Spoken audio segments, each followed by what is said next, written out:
Hello everyone, and welcome back to 4KB Shorts Let's Play of Kerbal Space Program with Kerbal Space Adventures. It's time to go to the moon. Now, I do know that I said we were going to do some probing, and I had, in fact, invented a couple of probes that we could send out and look around, but I realized that our goal had been to get enough parts to land on the moon. Now, on top of that, we also got enough scientific data that landing on the moon and back on Minmus would get us a little bit more science than usual. Not a huge amount, but, maybe a couple hundred, which might be enough to put us over the top to do some more things. So, because of that, I designed the Verne 1. And that's this little guy right here. So as you can see, the Verne 1 is a very bullet-shaped vessel. It has a heat shield underneath, right here in the base for return trips. It's not very big, unfortunately, but there it is. And then it has these little engines here on the side for landing and taking off from the moon. Now, if we take a look at our Kerbal engineer, it's got 2,512 meters a second per, meters a second delta V in this ship alone, which is more than enough to come back from Minmus. So if we wanted to take this to Minmus and land there, that'd be perfectly fine. The moon, I'm not so sure about. And if we take a quick look at our reference bodies, and we say we want the moon, has a thrust to rate ratio of 2.12 on the moon, which is pretty good. Pretty good. And it has an 8-minute burn time. And that's really good. So because of that, we're going to try to take this little guy to the moon. Now, I haven't chosen who's going to go to the moon, even though I'm doing this wrong. But I do know that 9,622 meters per second of delta V should be more than enough to get us there. One would hope. One would hope. So we are going to take this little guy to the moon. This is going to be our moon lander. We are going to have 2 Kerbals land on the moon. I figure 2 Kerbals is more than 1, and that's pretty official. We do, of course, have our large rockets here, and they are attached to these orange tanks because they are the gray tanks because they tend to overheat when they are attached to orange tanks. It's apparently a bug. We also have some scientific data, not a ton of scientific data. We won't get a materials bay, unfortunately, because of the design, but we will have this little guy here, and we have all these little guys back here, which is more than enough. Now, we're not going to transfer the science around, and we're probably only going to get science from one place. Wherever we land, that's where we're going to get science from. But I think it's going to be fun to get some soil samples and things like that. Maybe we'll try to land between biomes, and we'll have one of our Kerbals take a long walk out so he can get his way over to another biome and maybe pick up a second set of soil samples. If we're very lucky. If we're very lucky. But yeah, we're going to go ahead and get this thing out on the launch pad. We're going to lift it off. Hopefully our Kerbals that are inside are not going to die. I will choose who's going to fly off camera. And you guys will see them when we get out there on the launch pad. So let's go ahead and do that. And then I will see you guys when we're about ready to take off. Alrighty, everybody. It looks like our pilot and test pilot for today are Logi and Chilia Zolius. Pardon my mispronunciation. There's a very tiny name down there. But Zol looks pretty okay, and so does Logi. So let's go ahead and get this thing ready to rock and roll. Now we're going to tee up, and then we're going to put ourselves at about 3/4 power. And hopefully that won't be too much. So let's go ahead and launch.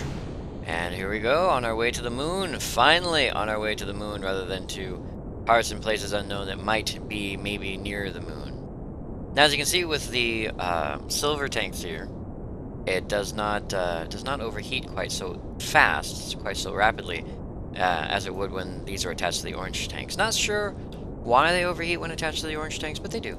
They do. And you either have to balance it out with your speed, or you have to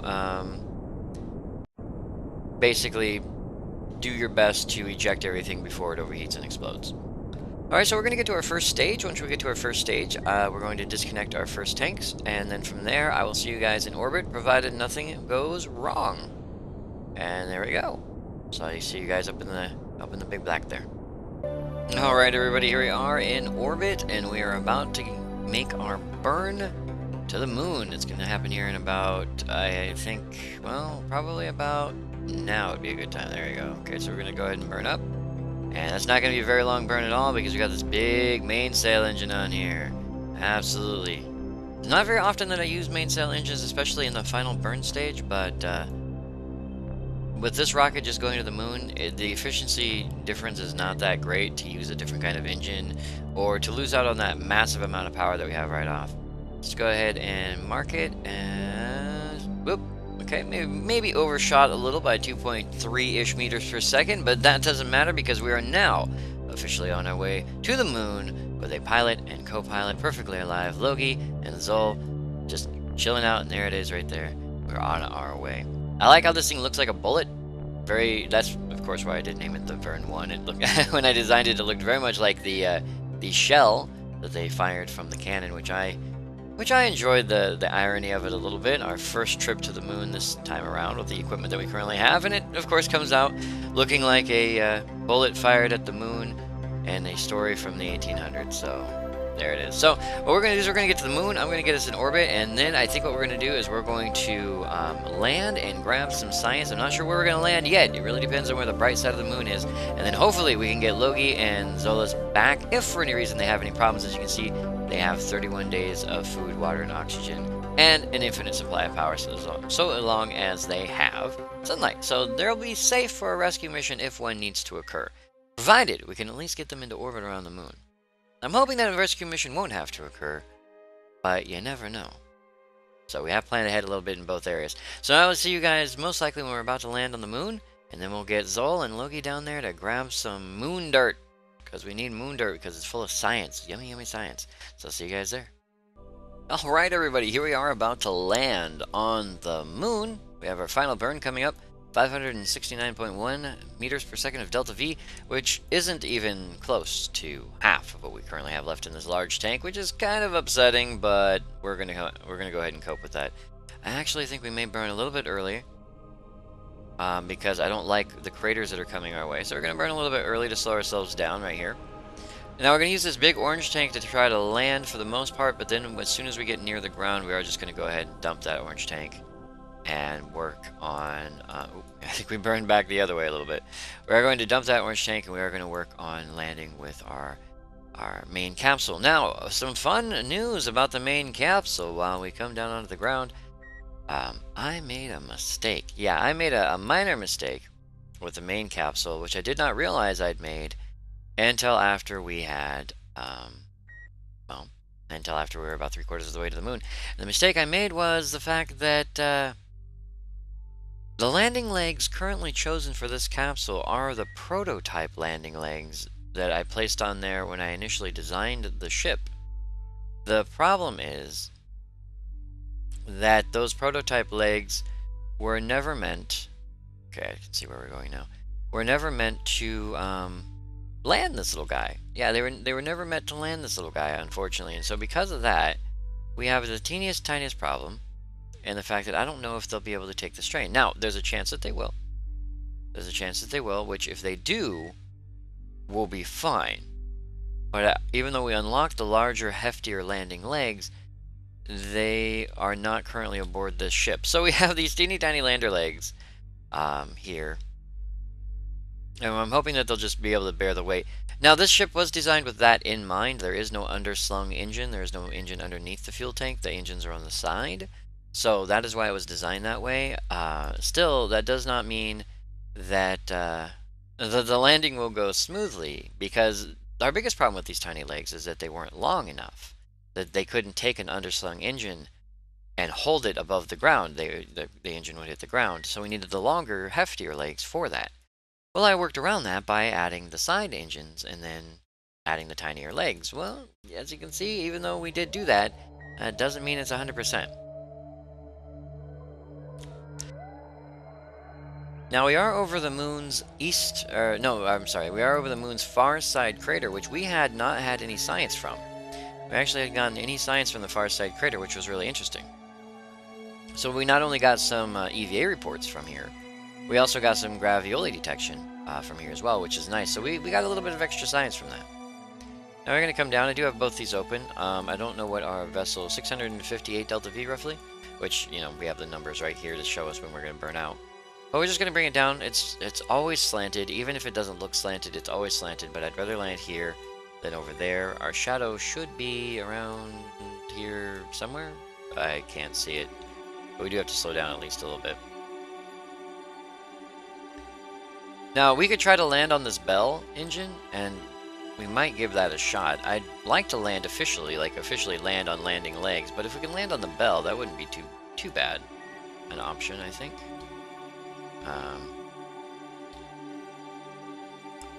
Nothing else that gives us enough fuel to get off the ground again super easily, but I think the official landing is really what I was going for. more than anything. So what I think I'll do is this.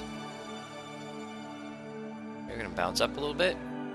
We're going to do that a little bit. And open our gears. There you go.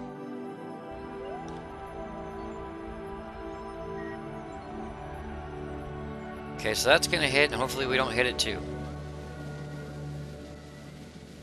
Okay, it's going to bounce out of our way, I would hope. We're going to come down semi-gently, right near on top of it. Ooh, little hefty, little hefty. But we did land. And look at that, we landed like 4 inches from our debris. Yes! An official moon landing, ladies and gentlemen. And our current Delta V with that little burn is 2,475. Very nice. So we finally landed on the moon. Let's go ahead and save to make sure that everything works properly. Just in case of crash, just in case of bugs, just in case of problems. Let's go ahead and turn off our Kerbal Engineer because we don't need it anymore. And we can take a look inside the cockpit. Not view. That one. See. Not much to see from here, unfortunately. We do have a whole lot of nothing out there. We have some cameras on here. If we had put cameras on here, we'd have some cameras. We have is that Kerbal Engineer below us? Yeah, little dials and nodes and wires and things. Very nice. We turn our head almost impossibly behind us. We can see our dear friend, our co-pilot, hanging out back there. Not very happy. Now, both of our guys did have some EVA practice, so they are fine. That's odd. Oh my god, I know what's wrong. My camera's just really zoomed inside the ship for some reason. It's an oddball thing that happens with the raster prop monitor. That when you zoom in, things like that happen. So let's go ahead and extend our ladder because we did in fact bring a ladder to the moon. I know, the weirdest thing ever, but there it is. We brought a ladder to the moon. Perfect. We're going to grab some science. Now we're going to check our press map barometer. Atmospheric pressure scan can't be done right now. Well, you know what? You're on a planet. Atmospheric pressure scan could indicate there's no atmosphere, but that's okay. We'll log our gravioli data. Look at that, 80 science. The sensor conducts a detailed survey of the local gravity. Good, we'll keep that. We'll do our temperature gauge here. Log temperature. Collected and recorded temperature data from the environment. And that's, of course, from the moon's far side crater. We'll keep that data as well. And we did bring with us one goo canister. Observe mystery goo. The goo seems to be less dense here. Unlike its pilot and co-pilot. Alright, so now that we've done that, we've collected some science. We're going to go ahead and have Logie be the first one to EVA. Logie is going to be our guy. He's going to go ahead and head down and unceremoniously drop down onto the planet's surface, yes? Ah, look at that, Logie, learning how to win here. Perfectly done, sir, perfectly done. Alright, let's switch over and we'll have Zola? I'm just going to call you Zol. Zol is easier for me, and I'm lazy. We're going to have Zol come down, and there we go, and there it is. Our first 2 Kerbals back on the moon. Yay! Now, to plant a flag. Where to plant a flag? I think a good place to plant a flag, of course, is nearby the ship, possibly in front of it. I like to do it in front so that they can look out and see it. Unfortunately, with the raster prop monitor, a lot of the stuff gets in the way, so we do have that problem. But what we can do, by the way, there you go. What we can do is we can have them. Honestly, I just kind of want to have them RCS up and just because it's just faster. It's honestly faster than walking. Is just have them EVA over. There you go. Perfect.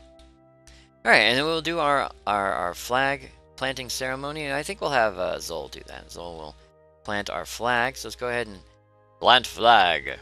Now, hopefully it's our flag and not the Kerbal flag. We did have that glitch when we took off to where it was just the Kerbal flag, and it is our flag. Yes, absolutely our flag. Our Kerbal Space Adventures flag. And the site name will be...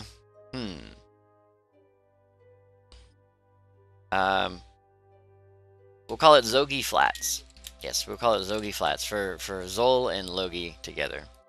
It's going to be Zogi Flats. Yeah, on this day, at this time, in this place, a landing happened. And then there was, let's see, rehydrated cake. Yes. A grand plaque, I should say myself. So if we read our plaque, we have that. Yeah, on this day at this time, in this place, a landing happened. And then there was rehydrated cake. So they're gonna go do some science and do some rehydrated cake. I guess we can do some science from around here. We do an EVA report, of course. EVA report. The dust is getting everywhere. That's 32 science for that. And we will take a surface sample. Surface sample. Large concentrations of melted byproducts here. Some appear to be formed by intense pressures and heat, suggesting that maybe, just maybe, a giant asteroid hit here and crushed everything. Now, while while Zol goes back inside, I believe this is Zol. Yes, while Zol goes back inside with their scientific data, grab. Been a long time since we just had a ladder on the side of the ship. Usually we use our RCS to get up there. Alright. Well, Zola's in there. We're going to have Logi go around. He's going to have to, unfortunately, collect a bunch of the data from around the ship. Right. Oh, okay. So he's going to have to RCS to... Ooh, little bug. He's going to have to RCS to get up there. Come on. Collect. Yes, we know it will break it. And we got it, though, but that's okay. So we can turn off our RCS. And I think he can walk under the ship. I can walk right under the ship. No questions asked. Look at that. Alright. Now we get up here. We'll grab. Boom, boom, boom, boom. And we should be able to grab our science from here. Take data. We grab our science from here. Take data. And we're going to climb inside. Boom. Now, technically speaking, that's it. That is all we needed to do when we came here. And we are pretty far into the middle of the crater, I think. But what I'd like to do is I think we're going to go ahead and pause here for a second. I'm going to run around, look around, maybe find something else. If there's nothing else, maybe we can decide if we want to land somewhere else. I don't think that's the best idea to try to land somewhere else.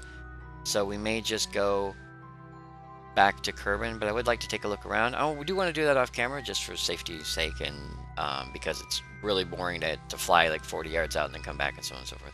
So I'm just going to take a look around really quick. Going to take a quick pause here for saving and stuff like that. And then, depending on what we find, if we find anything, we'll either do some more scientific gathering, or we'll take off and we'll head back to Kerbin for some more science. So I'll see you guys in just a few moments. Well, guys, we didn't find any new science, but we were able to find this pretty sight. Just kind of showing it off here. So I took Logi and I brought him over here to the edge of the crater, the large crater we landed near. You can't see the ship, but it's down the hill there, about 1.7 kilometers. And we brought him up to the top of the ridge, and he's got this nice view of this giant crater in the middle of this crater. And I thought it'd be nice to show this off, because I often get asked if there are any large canyons or large cliffs on the moon. And in previous versions of the moon, there weren't. But in the latest versions, you can find big sheer cliffs like this, and it really does bring kind of a nice vista view on the whole thing. So I just kind of wanted to show that off to you guys. Now we're going to go ahead and take Logi back to the ship, and then from there we're going to prepare to take off. So let's head back. Alright everybody, with all the scientific data collected that we can get from the small area, with Logi and Zol back inside the ship where they belong, it looks like it's time to lift up our ladder and get out of here. Now, which direction do we need to go? It looks like we need to head in this direction to the 90 to get back to Kerbin. So we will do that. Let's go ahead and take off. Now we don't have that high of a thrust to rate ratio, so we do have to be very careful with this. But we should be, there you go, we should be pretty, okay, we're not that heavy, we're a little heavy. Gear up, just because we can. We want to say surface is fine, orbit is fine. Our apoapsis height is currently 2,000 kilometers. That's, that can't be good. What's going on there? Should be able to be good. Well, orbital speed? Maybe that's the problem. There you go. Okay, so it looks like these engines aren't super great for actually carrying us where we need to go, so we are going to have to lift up a little bit higher, I suppose. The efficiency level on these are not so good. And it looks like Logi and Zol are both a little concerned with our ability to get back to where we were going. I wouldn't be too concerned, personally. I think we'll be okay. I think we have more than enough fuel. I think the problem is we just don't have as much lift as they would have liked, which is kind of understandable. We do just need to get our noses up a little bit before we hit a wall somewhere, because that would be really annoying. Alright, at 5,000. A little tense situation, but we're okay. Okay, let's keep it rolling. 6,000. We need at least 10,000 in order to make sure we bypass hitting any rocks. That's the super important part. Okay, so it's working for us a little bit better. Ooh, some scary stuff. It's almost as if we couldn't get off the ground. Okay, there's our 10,000 marker. Let's go ahead and nose over slightly so we can push our periapsis up because that's going to take a little bit of time to do. As a matter of fact, I think we'll do it from here. Just for safety's sake. Hey, look, there's Kerbin cresting the hill right there. Not too bad, not too shabby. Okay, we can't use up more than half our fuel getting into orbit, because that would be just very silly of us to do. But the higher up we are, the more chances we have of getting back down safely. Okay, so this is just going to take a little bit of a long burn. Thankfully, we have the fuel capacity we need to do it. It's just going to take a few minutes. So, since it is going to take a little while, provided we don't start crashing back down to the surface, I'm going to just go ahead and keep recording, but I'm going to cut here, and then if something bad happens, you guys will be the first to know, but I'm pretty sure we're going to be fine. And so I'll see you guys when we're probably coming back down over Kerbin, because we'll make it into orbit. It's just going to take us a little bit of time, so I'll see you guys there. Alright everybody, here we are. We have just struck upper atmosphere. I'm going to go ahead and close our solar panels on the way down. Hopefully we survive. I don't know how much of the ship will survive. These parachutes are also untested, and I partially feel as though we might be coming in a little fast. So for all those reasons, let's go ahead and burn off some of this extra fuel here, for no other reason than it'll help us out. That way we're not hitting the atmosphere at quite as many million miles per hour, or 3,000 meters per second. 3,000 is pretty average, I'd say, from as far out as we were coming in. But that doesn't mean we're not going to burn up a little. I also don't know how much of the ship these heat shields will cover. I'm pretty sure our goo canister will probably burn off, as well as possibly our engines and our batteries, all of which are very bad things when you think about it. But, again, we're just going to burn off some of this fuel until something good or bad happens.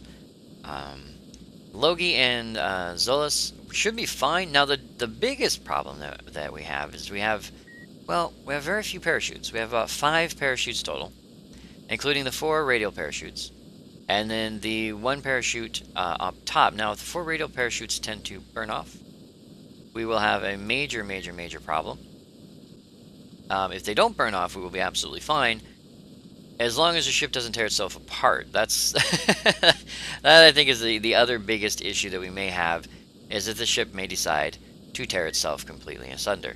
And so for that reason, we are hoping for the best. It looks like our engines are overheating a little bit, but they are running while they are burning up in the atmosphere, so that's a pretty big combo right there.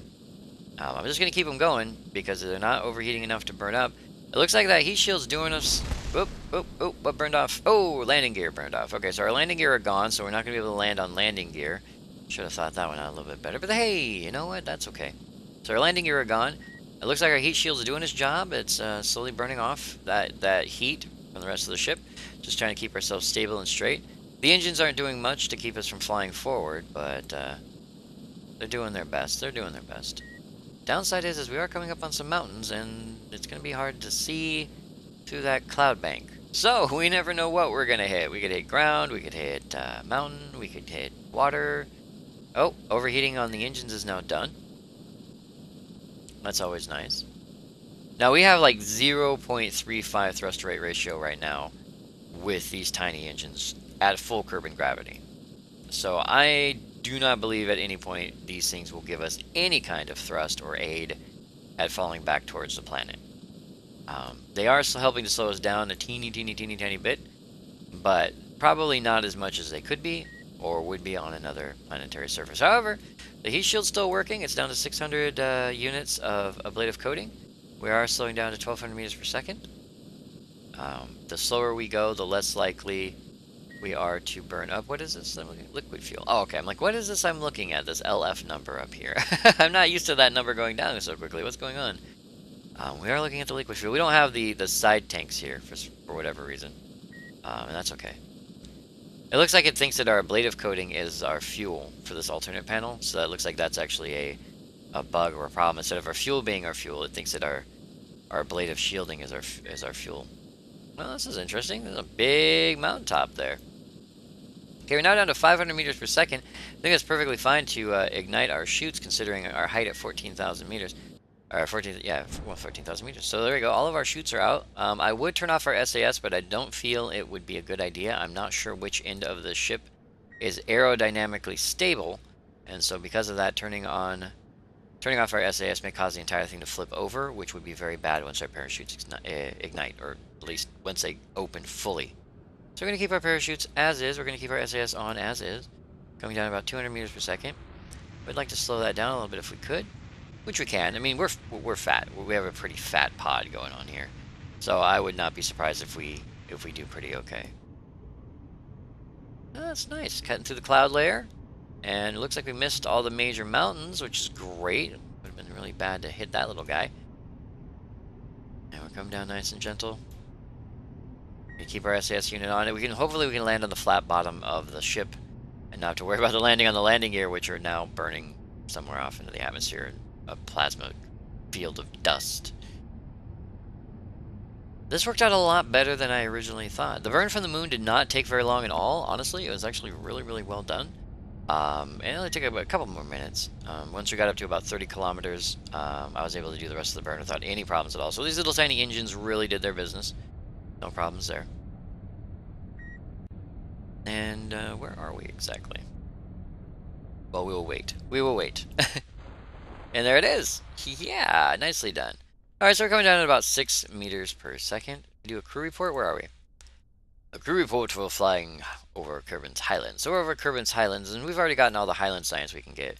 That's too much difficulty. I do love that without the landing legs, this thing does look a lot more Vernian than previously. It does have that that very gentle bullet feel to it. It's very nice. I've always wanted to design a Kerbal craft that looked like this, and it was thankfully to the stock-alike fuel pods, this little guy right here, I was finally able to make a bullet-shaped Kerbal landing pod, basically. Alright, so we're bringing it down, and we're at 180 meters. And let's just go ahead and give ourselves a little bit of love when it comes to the actual landing, so we don't hit quite as hard. 3.2 meters per second, and done. Ha ha ha! Look at that! Wonderful! That is excellent, excellent, excellent. Alright, now to avoid the loading screen, we're going to go ahead and we're going to save. We're going to save right now. But to avoid the loading screen, we're going to go ahead and I'm going to go ahead and cut. We're going to load into the game, or we're going to skip the loading screen, and then we're going to see how much science we got and what kind of mission badges Logi and Zolius got. So I'll see you guys on the other side. Alright, let's check it out. We got ourselves 562.4 science off of that run for a total of 616. Now that was, of course, with only one lunar landing that we landed in one spot, and that was it. We didn't bounce around or anything like we did on Minmus, so we could have gotten a lot more had we bounced around, but I didn't really want to use up the fuel, and I was a little bit concerned that something bad might happen to our guys, so I decided to just go with the one landing. And then I think what we'll do is we'll try to get ourselves some probe ships and see if maybe we can get a probe out there to run around doing some probe stuff, because that would be really interesting to do. Because if we can get enough stuff onto a probe ship, then there's a chance we can figure out a way to get all that back to Kerbin without having to use up a Kerbal, or without having to endanger a Kerbal. You know, lose a probe ship. Who cares? Lose a Kerbal. That's super bad. We also should take a few more trips to Minmus, or at least one more trip to Minmus, because we do have the Gravioli detector now. And Minmus is a great source of science with the Gravioli detector. But before we do that, let's go ahead and click done. Let's check out our stuff here. Let's see what we got. We got, ooh, look at that. Zol. Dangerous EVA ribbon. A moon, let's see, moon surface EVA ribbon. Awesome. We awarded for taking footsteps on the moon. Moon EVA ribbon, awarded for an EVA in 0 atmosphere around the moon. Moon orbit ribbon. A G-Force 6 ribbon. That's standard with us, of course. Kerbal orbital EVA ribbon, a landing on Kerbin ribbon, and a Kerbin orbit ribbon. Now, we also know that Logi's in here as well. Now, Logi was the first person to land, or actually step foot on the moon. So let's take a look here at Logi. Dangerous EVA ribbon. First moon surface EVA ribbon, awarded for being the first Kerbal taking footsteps on the moon. Congratulations, Logi, for being the first Kerbal to ever walk on the moon. Moon orbital EVA ribbon. A moon orbit ribbon, a G-Force 6 ribbon, of course, standard flight ribbon for us. This is basically our flight ribbon right here. Everyone gets that. Kerbin orbital EVA ribbon, a landing on Kerbin ribbon, and a Kerbin orbit ribbon. So awesome stuff, you guys. You got all that awesome stuff. That really great. We're getting a lot of people flying now, and I really love this Final Frontier Hall of Fame, this Final Frontier mod, because it really tells me who's flown what where, and it's super duper helpful. So let's take one last look at our science bay. Let's head in here. Now we have 616 science, which we can use for all sorts of fun stuff, including some gear, some bits, some bobs, some things. But I think what we want to unlock more than anything else are some very important parts and pieces because we can unlock about this level here that we can unlock here. We can't unlock any further than that. So that's 550 science. We have some wheels. Don't need the wheels. We have some more electricity and some more. Ooh, the Comtech 1 350 gajillion meters. A powerful high-gain fixed dish. It can reach almost anything in the solar system. We may need that if we're going to send a probe way out. But we may hold off on that for just a second. We have some more probe bodies here, including some MechJeb bits and bobs. We have, what's before that? A little bit more scientific data, including our double C seismic accelerometer, which is super helpful, but not great. We have a science hard drive, a very large science hard drive, which would be super helpful if we want to get science to and from other planets, or from other planets and back to Kerbin. Let's see, deuterium, tritium, gamma ray spectrometer. I'm not sure how those work with the science load. We have some other bits and bobs here for like some probe bodies. Some of the, well, these are shuttle parts here mostly, and I'm not sure we want to go with the shuttle just yet. So I'm not 100% sure where we're going to go with this, in all honesty. It looks like we have some shuttle parts and some other SRBs, things like that. Nuclear power. I think that's where we're going to go next, because we have some thermoelectric generators. We do. We unlocked somewhere around in here. We unlocked a, right here. We unlocked a bunch of thermoelectric generators, but we don't have any. We don't have any nuclear reactors to go with them. So I think what we're going to do is we're going to spend a little bit less science than we actually have, and we're going to unlock thermoelectric power, so that we can maybe use some more efficient parts and pieces out there in the universe. We'll have to find out. It really depends. It still takes fuel, but we'll get that for 300 science. Ooh, and what did that unlock? Antimatter initiated reactor, and 2.5 meter fusion reactor, and a 3.75 meter fusion reactor. Ooh, interesting, interesting, interesting. It also gives us 300 science to unlock one more thing down here. If we want, I think we do want, and I think what we're going to go with is we're going to go with the bolt-on 0.625 meter probe, the BOMP mission probe, the BOMP Nano, one of my favorite probes, honestly. And we have a MechJeb features ascent, landing, and spaceplane. Not important features, but we do have the Probodobodyne Hex and the Probodobodyne Octo 2 probes. These are all the small probes, which will take the place of a couple of the big probes on our satellites, which will lighten the load a little bit. And I think it should hopefully unlock something in this area, I think. No, okay, well that's okay. We still wanted it anyway, so I'm not too upset. As time goes on, we really do need to unlock this stuff here, especially the octagonal strut, so we can create a Humble Bumble. Because without the Humble Bumble, then probing anything is kind of a pain. I did try to build a Humble Bumble look-alike. It did not go over well. It was unstable. It flopped over a lot. It was just, ugh. So without all those parts, not going to be perfect. But in the next run, I think what we're going to do is we are going to land on Minmus again. Probably going to do some hop, skips, and a jump. I don't know. I may do that off camera, but because a Kerbal would be involved, I think it should be something that I do record. On top of that, we are looking at doing probes in space. But to do that, we are going to launch a few satellites. Now that I may do off camera. I may launch a couple satellites off camera. Because they're satellites, all you really have to do is get them into a stable orbit, and there's really nothing that important about it. So I'm not too concerned about that, because now we have the infrastructure up, and we don't need Kerbals to launch additional satellites as long as we have connection. So I may do that off camera, but anything involving Kerbals I will absolutely record to make sure that you guys are there 100% just in case something goes wrong, and so you know who did what when. We do need a lot more science to get closer to our goal. We're actually coming up near to what would normally be the end of this season, but we may extend it a little bit if necessary. We have about three or four more episodes before that becomes a thing. But that's not really a big problem. I never really counted the episodes per season. Usually a season encompasses one goal. So for me, it's like a season can be as long as we want. But yeah, we'll go ahead and do that. We will absolutely check out everything, get all the stuff that we need, and do some probing of space so we can go further out than the moon and Minmus to get all the science that we need. But we're going to have to wait to do that until next time, because it has been time. So once again, I would like to thank you all very much for joining me, 4KB Short, on this Let's Play of Kerbal Space Program, Kerbal Space Adventures, and I will see you guys next video.